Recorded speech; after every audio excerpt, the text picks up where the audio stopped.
আসসালামু আলাইকুম রহমতুল্লাহি ওয়াবারাকাতুহ। আলহামদুলিল্লাহি ওয়াহদা ওয়াসসালাতু ওয়াসসালামু আলা মান লা নাবিয়্যা বা'দা ওয়া আলা আলিহি ওয়া সাহবিহি ওয়া মাওয়ালা। বাংলাদেশ এমন এক আজব দেশ, যেই দেশে দেখবেন মরা মানুষেরও খাদেম থাকে। বাংলাদেশে কি মরা মানুষের খাদেম আছে? খাদেম থাকে জিন্দা মানুষের, জীবিত মানুষের। বাংলাদেশে কি আছে দেখছেন? মরা মানুষের খাদেম দেখছেন? তো আমি অমুক মাজারের খাদেম। মাজারে যিনি মারা গেছেন উনার কি খেদমত করে সে? উনি কি রাত্রে ওযু করার জন্য উঠে সে ওযুর পানিটা আনি দে? উনি কি বাথরুমে যায় যে বাথরুমের পানি আনি দে?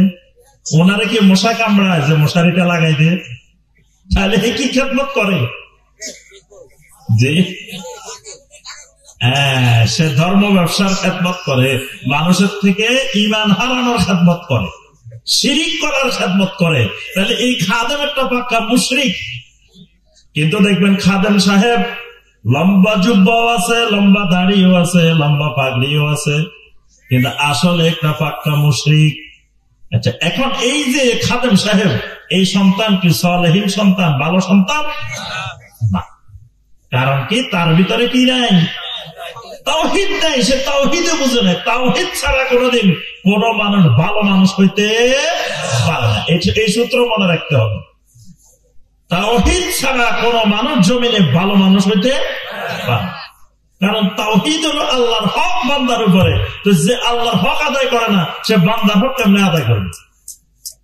আমরা বলি কি, আমরা মনে করতাম এই মানুষটা কত ভালো মানুষ, দেখো কোটি কোটি টাকা পাচার করছে, এই এত খারাপ কাজ করছে, এটা করছে, তো সে করবে না? সে তো তাওহীদে বুঝে না, সে আল্লাহর হক আদায় করে না, সে বান্দার হক, জনগণের হক কি আদায় করবে? যে আল্লাহর হক আদায় করে না, সে কোনোদিন বান্দার হক আদায় করতে পারবে না। এই জন্য বান্দার হক আদায় করতে হলে আগে আল্লাহর অধিকার, আল্লাহর হক তাকে ঠিক করতে হবে। তা আল্লাহর এক নম্বর হক কি? তাওহীদ। মুআয ইবনে জাবাল রাদিয়াল্লাহু তাআলা আনহু বলেন, কুনতু রাদিফান নবিয়্যি সাল্লাল্লাহু আলাইহি ওয়াসাল্লাম আলা হিমারিন। আমি একদিন নবী সাল্লাল্লাহু আলাইহি ওয়াসাল্লামের সাথে গাধার পিছনে বসলাম। একই গাধার মধ্যে নবী সাল্লাল্লাহু আলাইহি ওয়াসাল্লাম সামনে, আমি পিছনে। আমাকে আল্লাহ রাসূল বলতেন, ইয়া মুআয। আমি বললাম, লাব্বাইক ওয়া সা'দাইক ইয়া রাসূলুল্লাহ। আল্লাহ রাসূল সাল্লাল্লাহু আলাইহি ওয়াসাল্লাম বললেন, আতাদরি মা হাক্কুল্লাহি আলাল ইবাদ। ও মুআয, তুমি কি জানো বান্দার উপরে আল্লাহর হক, আল্লাহর অধিকার কি? আমি মুআয বললাম, আল্লাহু ওয়া রাসূলুহু আ'লাম। আল্লাহ এবং আল্লাহর রাসূল এই ব্যাপারে ভালো জানেন। তখন নবী সাল্লাল্লাহু আলাইহি ওয়াসাল্লাম বললেন, হাক্কুল্লাহি আলাল ইবাদ আইয়াবুদুহু ওয়াহদা ওয়ালা ইউশরিকু বিহি শাইআ। বান্দার উপরে আল্লাহর অধিকার হলো, আল্লাহর হক হলো, বান্দা একমাত্র আল্লাহর গোলামি করবে, আল্লাহর সাথে কোনো কিছুকে শিরিক করবে না। এটা হলো আল্লাহর, বান্দার উপরে আল্লাহর হক। তাহলে যেই লোক তাওহীদবাদী না হয়, যেই লোক তাওহীদ বুঝে না, এই লোক আল্লাহর হক আদায় করে না। যে লোক আল্লাহর হক আদায় করে না, এই লোক কোনদিন আমানতদার হতে পারে না। এই লোকের হাতে রাষ্ট্রের দায়িত্ব, সমাজের দায়িত্ব, পরিবারের দায়িত্ব, যেই দায়িত্ব দেওয়া হোক না কেন, এই লোকের যেই চেয়ারে বসানো হোক না কেন, সে খেয়ানত করবেই করবে, জুলুম করবেই করবে, এটাই স্বাভাবিক। এই জন্য ছেলে মেয়েকে সবার আগে শিখাইতে হবে কি? ছেলে মেয়েরে ইন্টারমিডিয়েট পাস করাইছেন নাকি, ডিগ্রি পাস করাইছেন নাকি, মাস্টার্স পাস করাইছেন নাকি, আল্লাহ রাব্বুল আলামিন কিয়ামতের ময়দানে কাউকে জিজ্ঞাসা করবেন না কি পাস করাইছো তোমার ছেলে মেয়েকে, এটা জিজ্ঞাসা করবেন। জিজ্ঞাসা করবেন কি, তোমার ছেলে মেয়েকে তুমি তাওহীদ শিখাইছো কিনা। ফা'লাম আন্নাহু লা ইলাহা ইল্লাল্লাহ, সূরা মুহাম্মাদের 19 নম্বর আয়াত। আল্লাহ পাক বলছেন, লা ইলাহা ইল্লাল্লাহর ইলম তোমাদের উপরে ফরজ করা হলো। এই লা ইলাহা ইল্লাল্লাহর ইলম, তাওহীদের ইলম ছেলে মেয়েকে শিখাইছে কিনা, এটা জিজ্ঞাসা করা। এই জন্য লোকমান আলাইহিস সালাম ছেলেকে ওয়াজ করতেছেন। লোকমান আলাইহিস সালাম ছেলেকে উপদেশ দিতে গিয়ে 1 নম্বরে যে উপদেশটা দিচ্ছেন, ইয়া বুনাইয়া লা তুশরিক বিল্লাহ ইন্নাশ শিরকা লাযুলমুন আযীম। বাবারে খবরদার, খবরদার, জীবনে আমার আল্লাহর সাথে কোনদিন শিরিক করিও না, কারণ শিরিক করাটা হলো সবচাইতে মহান জুলুম, সবচাইতে বড় জুলুম। মানে আল্লাহর হক নষ্ট করা, এটার চেয়ে বড় জুলুম আর নাই। তুমি শিরিক করা মানে তুমি আল্লাহর সাথে সবচেয়ে বড় জুলুম করতেছ, জুলমে আযীম করতেছ। তাহলে ছেলে মেয়েরে শিখাইতে হবে কোনটা তাওহীদ, কোনটা শিরক। কিন্তু দেখা যায় না, আমরা এই ব্যাপারে কোনো বেখবর। তাওহীদ শিরকের কোনো জ্ঞান মা বাবা দিতে না, পারিবারিক ভাবেও দেয় না, প্রাতিষ্ঠানিক ভাবেও দেয় না, কোনোভাবে শেখানোর চেষ্টা করে না। এই কারণে ছেলে মেয়ে যদি শিরিক করে, আমার গাফলতের কারণে যদি ছেলে মেয়ে শিরিক করে, এই শিরিকের দায়ভার আমার উপরে আসবে। এই জন্য ছেলে মেয়েকে 3 নম্বর করণীয় তাওহীদ এবং শিরিকের জ্ঞান শিক্ষা দিতে হবে। সেই জ্ঞান কি অনেক মাধ্যমে দিতে পারেন। স্কুলে পড়াইছেন, সেখানে সে পায় নাই, এখন আলহামদুলিল্লাহ অনেক তাওহীদের বই আছে, শিরিকের উপরে বই আছে, এগুলো পড়ান বাসায়। তারপরে আপনার এইসব বিষয়ের উপরে অনেক উলামায়ে কেরামের অনেক আলোচনা আছে, এগুলো শোনান। তাওহীদের উপরে অনেক গুরুত্বপূর্ণ ক্লাস আছে, আমার 10 পর্বের 15 পর্বের তাওহীদের আলোচনা আছে, অনেক শাইখদের দেখবেন অনেক আলোচনা আছে। এগুলো শুনে শুনে হলেও আপনাকে তাওহীদ শিখতেই হবে। সন্তান শব্দ থেকে তাওহীদ শিরিকের জ্ঞান দিতেই হবে। তাহলে কয়টা করণীয় গেছে? 4 নম্বর করণীয়, ছেলে মেয়েদেরকে, সন্তান সন্ততিদেরকে নামাজি বানাইতে হবে। কি বানাইতে হবে? নামাজ, সালাত কায়েমকারী বানাইতে হবে। ইব্রাহিম আলাইহিস সালাম আল্লাহর কাছে দোয়া করছেন, রব্বি জাআলনি মুকিমাস সালাতি ওয়া মিন যুররিয়্যাতি। ইব্রাহিম আলাইহিস সালাম দোয়া করতেছেন, রব্বুল আলামিন রব্বি জাআলনি মুকিমাস সালাতে, রব্বুল আলামিন আমাকে সালাত কায়েমকারী বানাই দেন। খালি আমাকে বানাইলে হবে না, ওয়া মিন যুররিয়্যাতি, আল্লাহ আমার ছেলে মেয়ে, সন্তান সন্ততি কিয়ামত পর্যন্ত আমার বংশধারা যতদূর যাবে তত দূরের মধ্যে আপনি কোন বেনামাজি বানাইবেন না। আল্লাহ আমার বংশধারাটা আপনি নামাজি বংশধারা বানাইবেন। খালি ছেলে মেয়ে না, ছেলে মেয়ের পরেও যতদূর যাবে কিয়ামত পর্যন্ত পুরাটা জেনারেশন আল্লাহ আপনি নামাজি বংশ বানাই। তাহলে খালি নিজে নামাজি হয়ে বসে থাকলে হবে না। কত মুরব্বী দেখা যায় সকালবেলায় ফজরের আযান দিছে, আযান শোনার সাথে সাথে মসজিদে গিয়ে প্রথম কাতারে বসে আছে, কিন্তু বাসার মধ্যে দেখা গেল স্ত্রী ঘুম থেকে উঠে নাই, ছেলে মেয়েরা ঘুম থেকে উঠে নাই, উনি তাকবীরে উলার সাথে ফজরের নামাজ পড়িয়ে এসছে। আপনি তাকবীরে উলার সাথে ফজরের নামাজ পড়ার চাইতে ওই ঘরের মধ্যে স্ত্রী ছেলে মেয়েদেরকে ফজরের নামাজের জন্য তোলা আপনার বেশি জরুরি। সন্তান সন্ততিকে অবশ্যই সালাত কায়েমকারী বানাইতে হবে, বেনামাজি বানানো যাবে না। কারণ নামাজ নাই, তার ভিতরে ঈমান সঠিকভাবে নাই, সালাত নাই, ঈমান তার ভিতরে সঠিকভাবে নাই। এ ব্যাপারে অসংখ্য হাদিস আছে। আল্লাহ রাসূল সাল্লাল্লাহু আলাইহি ওয়াসাল্লাম বলছেন, ঈমানদারের মাঝে আর মুশরিকের মাঝে বাইনার রাজুলে ওয়া বাইনাশ শিরকি ওয়াল কুফরে তারকাস সালাত।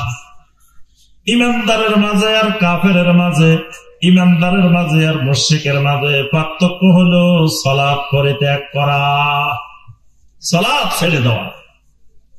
সালাত নাই, নিশ্চিত জাহান্নামে যাওয়া লাগবে, এ ব্যাপারে কোনো সন্দেহ। সূরা আল মুদাসসিরের 43 নম্বর আয়াতে কারিমা। জাহান্নামীরা জাহান্নামে যাওয়ার পরে ফেরেশতারা বলবেন, কি ব্যাপার, মা সালাকাকুম ফি সাকার, কি ব্যাপার তোমরা জাহান্নামে আসলা কেন? ফেরেশতাদের কাছে এটা মহা আশ্চর্যজনক, মানুষ কেন জাহান্নামে আসে? কারণ জাহান্নামে কি কি কারণে যায় এটা তো ওদেরকে আগে জানাই দেওয়া হয়েছে। এদের কাছে আসমানি কিতাব গেছে, এদের কাছে আল্লাহ নবীরা গেছে, সব জানাই দেওয়া হয়েছে, খবরদার এটা এটা করলে জাহান্নামে যাইতে হবে। তারপরেও মানুষে বলে জাহান্নামে আসলো কেন? এটা ফেরেশতাদের কাছে এক মহা আশ্চর্যের জিনিস। সব জানাই দেওয়া হয়েছে, প্রশ্ন ফাঁস করে দিছে। ধরেন আগের দিন আপনারা বাড়িতে এনে প্রশ্ন দিয়ে গেছে, আপনি পরীক্ষা দিয়ে ফেল করছেন, এটা একটা আশ্চর্য জিনিস না? আগে প্রশ্ন পাইছেন তারপরে ফেল করছেন। এখন ফেরেশতারা কয় এরা তো সব আগে পাইছে, তারপরে জাহান্নামে আসে কেন? তখন জাহান্নামীদেরকে জিজ্ঞাসা করবে, মা সালাকাকুম ফি সাকার, ও আল্লাহর বান্দা বান্দীরা জাহান্নামে কেন আসতেছ? কি কারণ, জাহান্নামে আসা কেন?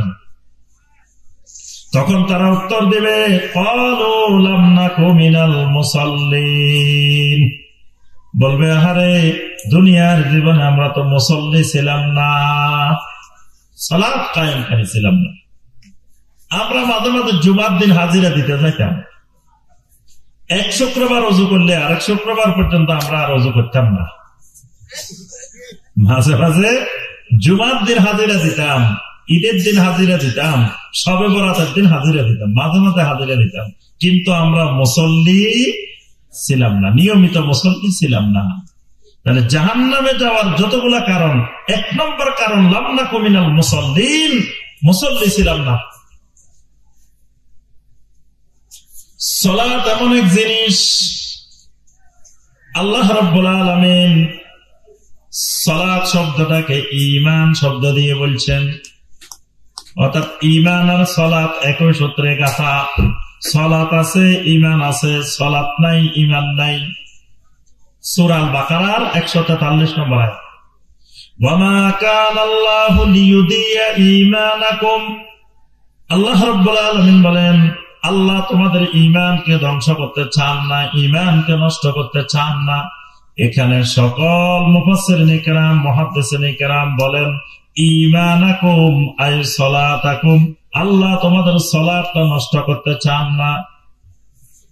আল্লাহ পাক সালাত না বলি সালাত শব্দটাকে ঈমান শব্দ বলছে। তার অর্থ হলো সালাত আর ঈমান একই সূত্রে গাঁথা। সালাত আছে, ঈমান আছে, সালাত নাই, ঈমান নাই। ইসলামের 5টা রুকন, 2 নম্বর রুকনটাই হলো ওয়া ইকামিস সালাহ। ইসলামের রুকন কয়টা? হ্যাঁ, ঈমানের রুকন কয়টা? ঈমানের রুকন, মাশাআল্লাহ, সবাই বলে না দেখি, ঈমানের রুকন কয়টা? আর ইসলামের রুকন? ইসলামের রুকন 5টা। আচ্ছা, ইবাদতের রুকন? ইবাদতের রুকন কয়টা? প্রত্যেক ইবাদতের 3টা রুকন আছে। কয়টা রুকন? এই 3 রুকনের এক রুকন অনুপস্থিত থাকলে ওই ইবাদত হবে না।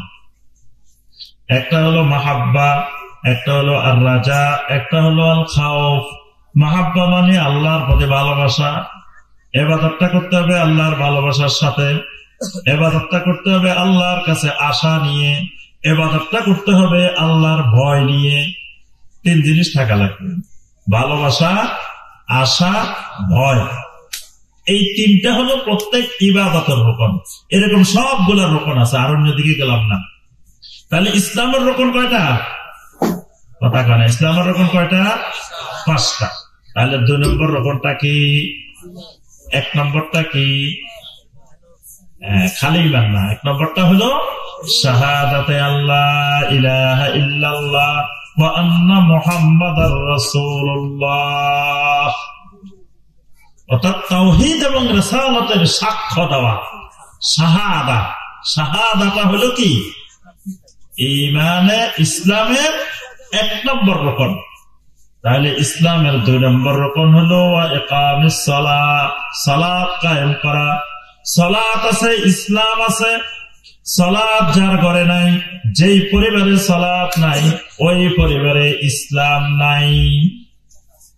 এই জন্য আল্লাহ রাসূল সাল্লাল্লাহু আলাইহি ওয়াসাল্লাম বলেন, মুরু আওলাদাকুম বিস-সালাতি ওয়া হুম আবনাউ সাবঈন।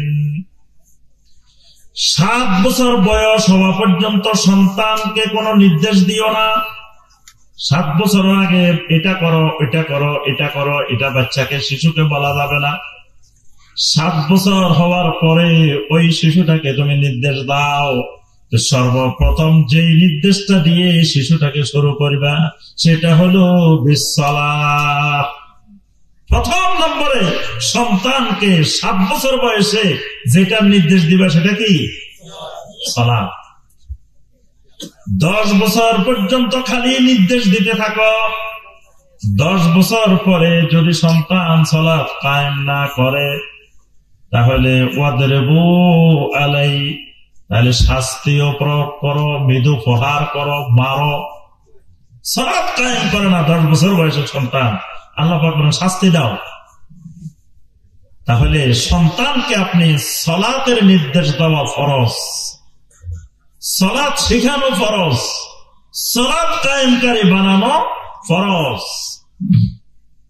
এই জন্য এটাকে হালকা করে দেখা যাবে না, হালকা করে দেখার সুযোগ নেই।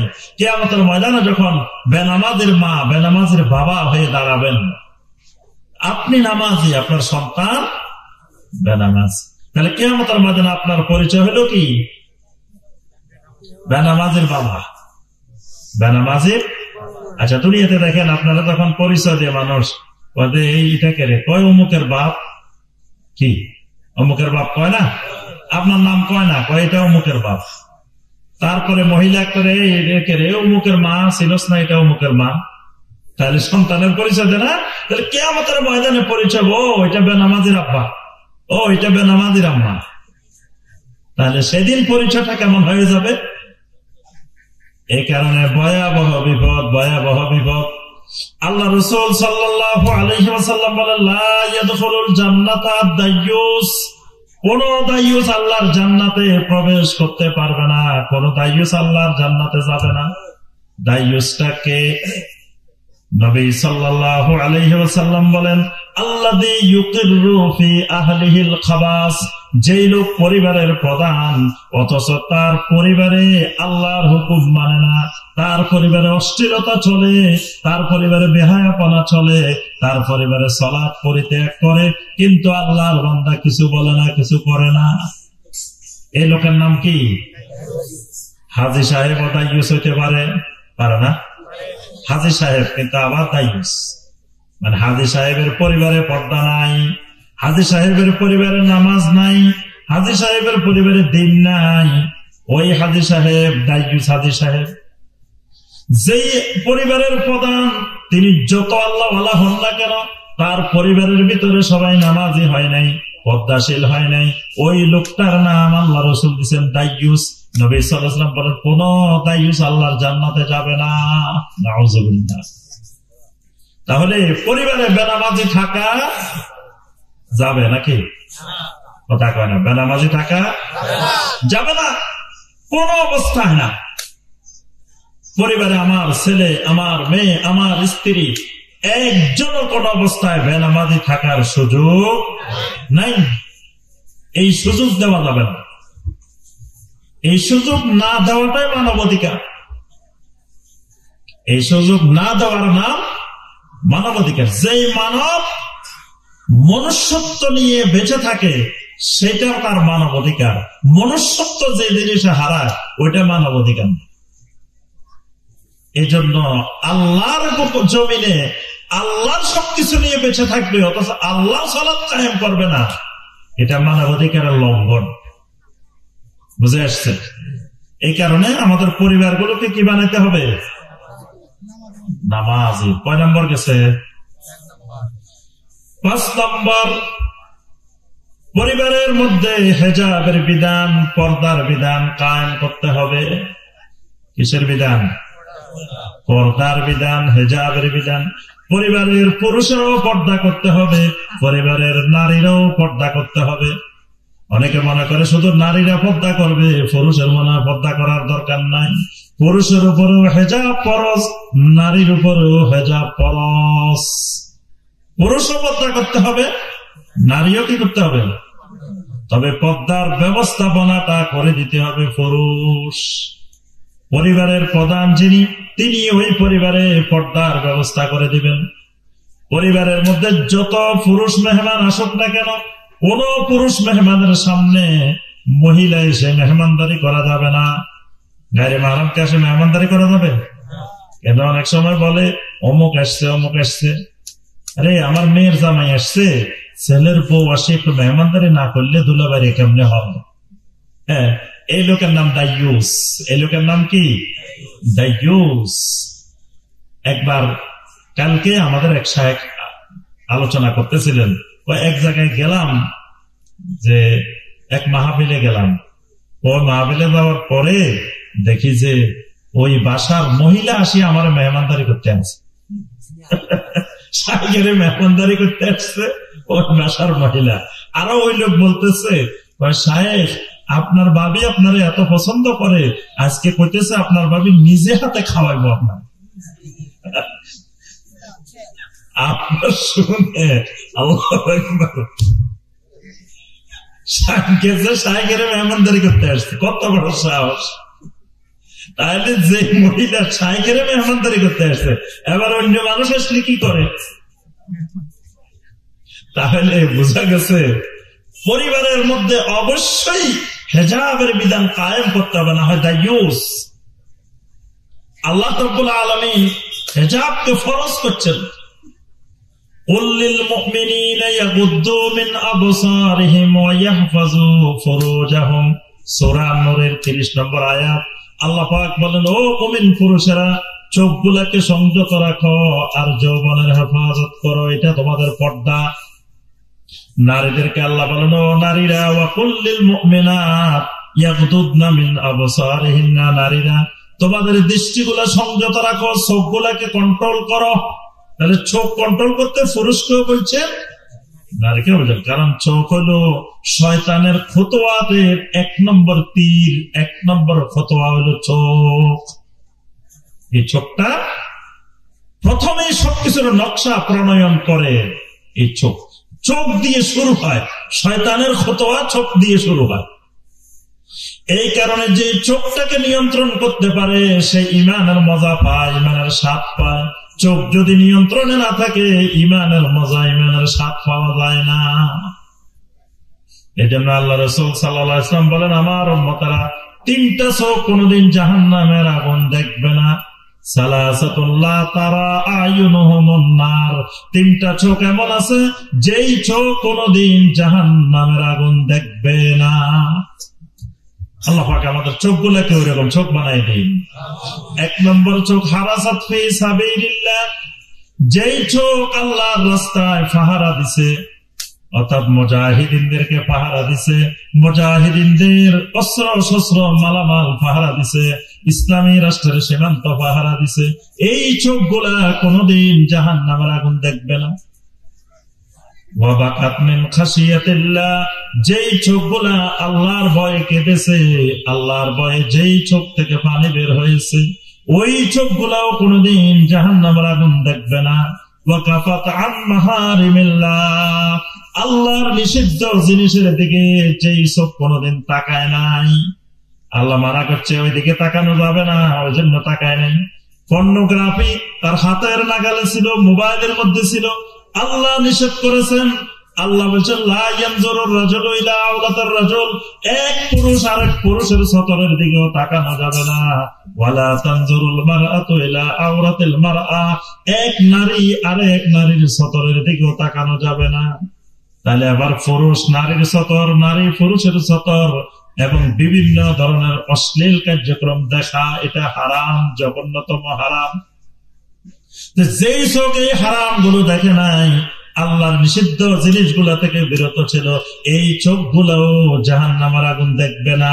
সুবহানাল্লাহ। তাহলে পরিবারের পর্দার প্রথম ধাপ চোখ কন্ট্রোল করতে হবে। 2 নম্বর ধাপ যৌবনের হেফাজত করতে হবে। 3 নম্বর ধাপ আল্লাহ পাক নারীদেরকে বলছেন ওয়ালা ইউবদিনা যিনাতাহুন্না, ও নারীরা তোমাদের সৌন্দর্যগুলো বাহিরে প্রদর্শন করে বেড়াইও না। ফালা ইয়াখদানা বিল কাওলে, ও নারীরা মিহি সুরে নরম সুরে কথা বলিও না। এখন দেখা যায় আমরা মহিলাদেরকে মেয়েদেরকে মার্কেটে পাঠাই দিচ্ছি, মার্কেটে যায় দোকানদারের সাথে মিষ্টি মিষ্টি কথা কয়। আপনিও দোকানে গেছেন, আপাও গেছে, দোকানদার আপনার দিকে আর তাকায় না, আপাকে নিয়ে ব্যস্ত হয়ে গেছে। এরকম দেখছেন না? দেখবেন আপনিও দোকানে গেছেন, আপা একজন আসছে, আপনার আর কোনো খবর নাই, এবার আপারে নিয়ে ব্যস্ত। আপা চা খাইবে না কফি খাইবো না কি খাইবো, কারণ আপার সাথে এবার মিষ্টি আলাপ। আল্লাহ বলেন ফালা ইয়াখদানা বিল কাওলে, ও নারীরা খবরদার খবরদার, তোমাদের কণ্ঠেরও পর্দা আছে, কণ্ঠেরও পর্দা আছে। তোমার মিষ্টি কণ্ঠে কোরআন তেলাওয়াত অন্য কেউ শুনতে পারবে না, তোমার মিষ্টি কণ্ঠে ইসলামী সঙ্গীত কেউ শুনতে পারবে না, তোমার মিষ্টি কণ্ঠে মহিলা বক্তার ওয়াজ শোনা যাবে না। এখন মহিলা বক্তা বাইরে মহা ফিতনা, এই মহিলা বক্তার ওয়াজ কোন পুরুষে শোনা হারাম, তার কণ্ঠের পর্দা আছে। আল্লাহ পাক বলেন ওয়ালা তাবাররাজনা তাবাররুজাল জাহিলিয়াতুল উলা, ও ঈমানদার নারীরা খবরদার, যদি কোন প্রয়োজনে বাড়ির বাহিরে বের হইতে হয় জাহিলিয়াতের যুগের নারীদের মতো বাহির হইও না, জাহিলিয়াতের মতো বাহির হইও না, ইসলামী নিয়মে ইসলামী সিস্টেমে বাহির হও, যাতে তোমাকে দেখলে চিনা যায় তুমি ঈমানদার। তাহলে পরিবারে পর্দা কায়েম করতে হবে, সন্তান সন্ততির মধ্যে পর্দার বিধান। 10 বছর বয়স হইলেই পরিবারে ছেলের মধ্যে মেয়ের মধ্যে পর্দার বিধিবিধান চালু করে দিতে হবে। যদি পরিবারটাকে আমি একটা সলহীন পরিবার, আমার সন্তান সন্ততিগুলোকে সলহীন বানাতে চাই, এখন বিয়ের আগে আপনি বাপের বাড়িতে পর্দা করার নাই, ওই মেয়ে স্বামীর বাড়িতে যায় পর্দা করা সম্ভব না, কঠিন। তাহলে পর্দাটা করে দিতে হবে কে, শিখাইতে হবে কে? বাবা। স্বামীর কাছে যে পর্দা করার পরে অনেক সময় অভিনয় করে পর্দার, আসলে বাস্তবে পর্দা না।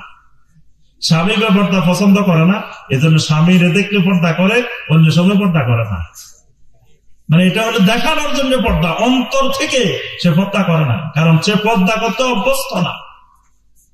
এই জন্য মা বাবারা পরিবার থেকে ছেলে মেয়েদেরকে পর্দার বিধিবিধান শিখাইতে হবে। কয়টা গেছে বলে গেলে হবে না তো, আর বেশি করবো না, আর অল্প কয়টা বলে শেষ, এরপরে আমরা প্রশ্ন উত্তর দেব। এরপরে যেটি করতে হবে সেটি হলো পরিবারের মধ্যে কোন হারাম কাজের অনুপ্রবেশ ঘটতে দেওয়া যাবে না, কোন হারাম জিনিসের অনুপ্রবেশ ঘটানো যাবে না। যেমন ধরেন গান বাজনার আমদানি, গান বাজনা কি হালাল না হারাম? তাহলে আপনি গান বাজনা শোনার জন্য টেলিভিশন কিনে দিচ্ছেন, সবাই বিশাল এক টিভি কিনে দিচ্ছেন, সবাই বসে বসে গান বাজনা শুনবো, আর আপনি করতেছেন আল্লাহ আমার ছেলে মেয়েগুলার আপনি সলেহীন বানাই দেন, দিনদার বানাই দেন, নেককার বানাই দেন।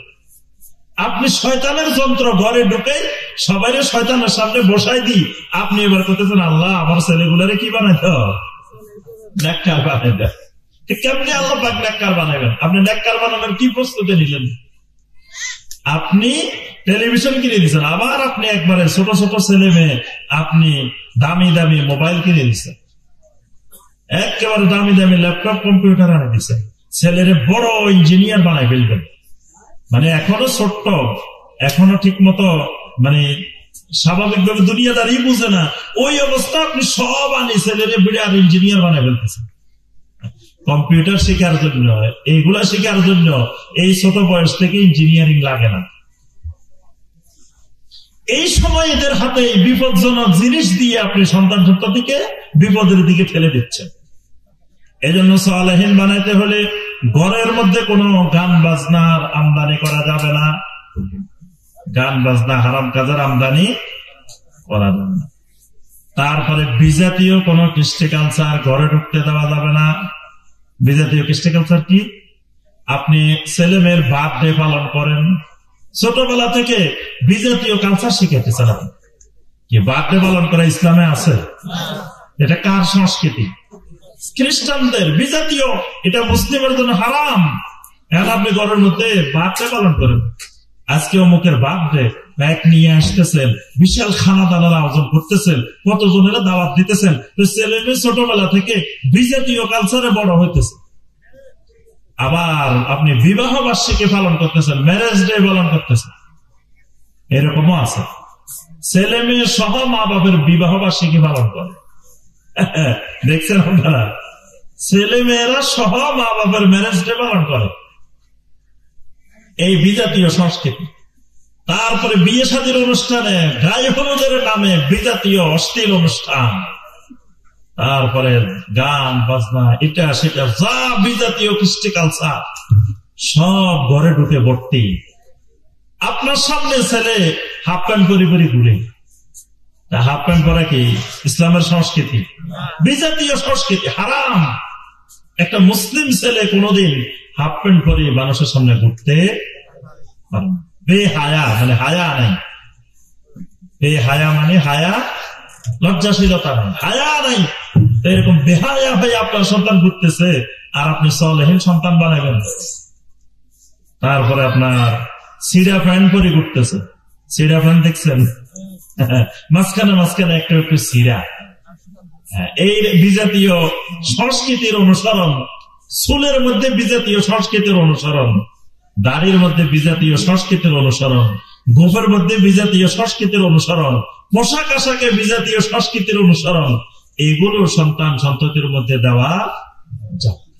সম্মানিত ভাই ও বোনেরা, এই কারণে আমাদের সবাইকে চেষ্টা করতে হবে, নিজেরও সালেহীন হতে হবে, ছেলে মেয়ে সন্তান সন্ততি পরিবার পরিজন সবাইকে সালেহীন বানাই জাহান্নামের আগুন থেকে বাঁচতে হবে।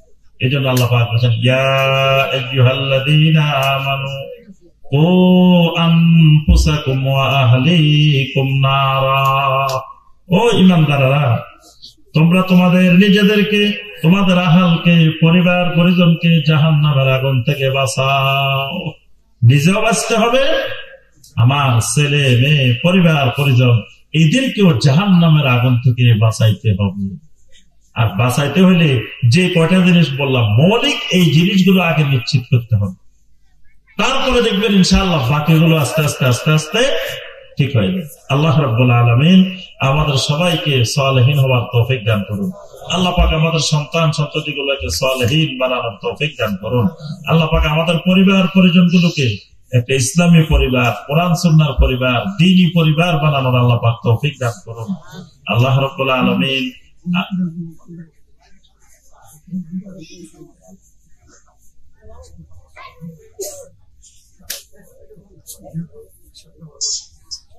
জি, আল্লাহ পাক এই তাফসীরুল কোরআন মাহফিলকে কবুল ও মঞ্জুর করে নিন।